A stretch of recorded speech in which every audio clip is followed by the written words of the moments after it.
Hey everybody, welcome back to the podcast, Our New Narrative, and today is August 31st. We're almost out of here on 2020.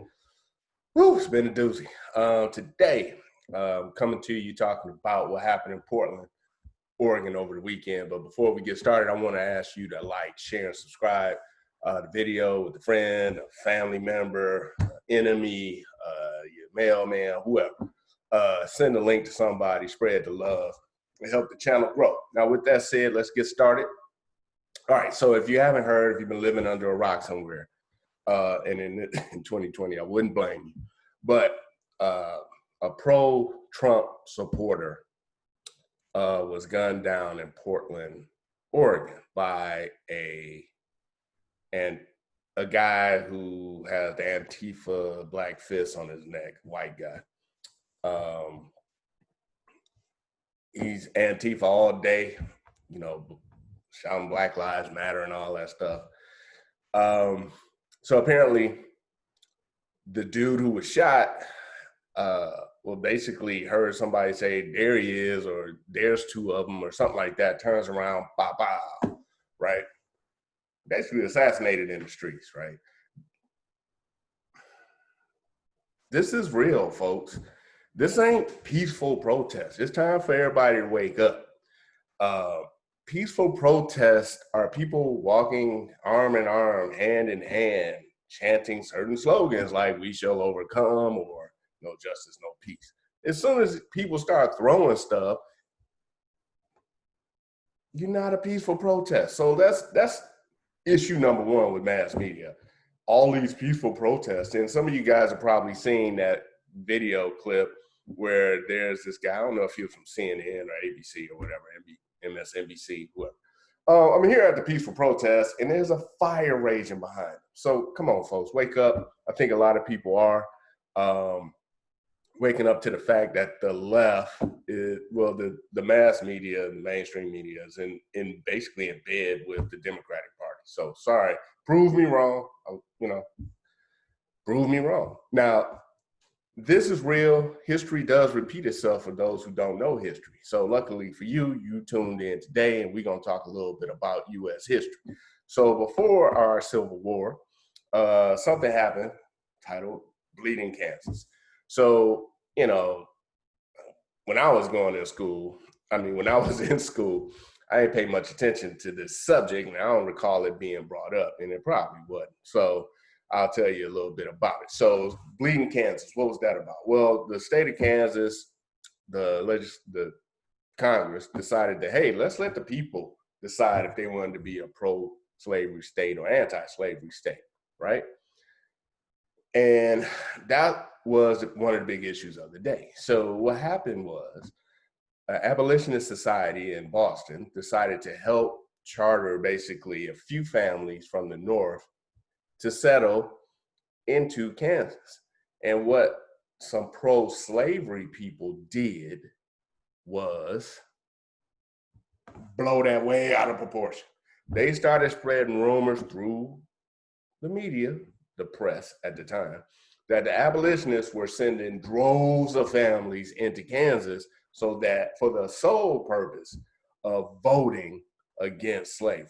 And so what they did, the pro-slavery people, was ask people from Missouri to go on over to Kansas, establish residency, which only took a couple of days or something like that. You just had to say you intend to live in Kansas. So it was real easy to vote, even though you lived in Missouri. So you had all these pro-slavery people move into Kansas, not only to vote for slavery, but to impede people from voting against slavery. You have murder in the streets. This is when the famous John Brown comes on the scene, but we only know about him from Harper's Ferry, because if you actually knew about him before Harper's Ferry, you have a lot of questions, right? So with that said, how do you get all these people who are minding their own business in the pro-slavery state of Missouri to go over to the neutral state of Kansas to vote for slavery? Well, you start spreading rumors. in the press. The abolitionists want to, you know, have all blacks and whites intermarry. The abolitionists want equal rights for everybody across the board, which was true. And they basically played on these people's prejudices, ignorance, etc., to get a mob of people to move into Kansas to usher in slavery, right? And you had people in Kansas who had already said they didn't want slavery. So the results, bleeding Kansas. All right, so y'all can go look that up. Here's a source. Let me share my screen with you. I talk about this book quite often, so if you're here for the second or third time, you probably heard me talk about it. But I think it's one of the greatest books ever written, and one of the greatest books no one's ever read, probably since the 1900, since 1900. But it was written in 1857, I believe. So where did this author get his information out?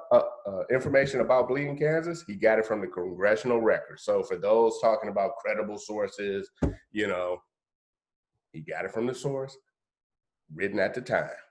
So can't get much more credible than that.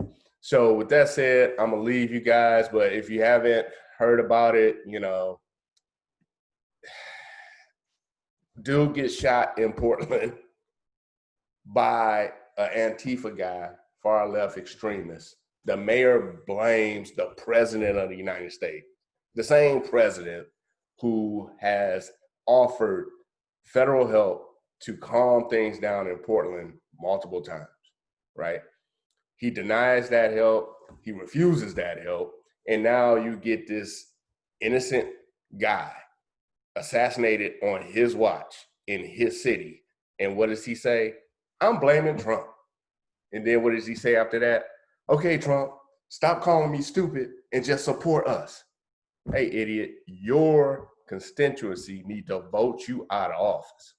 And everybody else, please like, share, and subscribe to the channel. Hope you got something out of this. I'm gonna leave a link to this book in the description, a link to my book as well, R2 Society, and my new book called Ideas in Blood. Check them out. It's worth your time. Until then, stay safe. And if you plan on protesting, leave your guns at home. Jeez, common sense stuff. All right, y'all. Bye.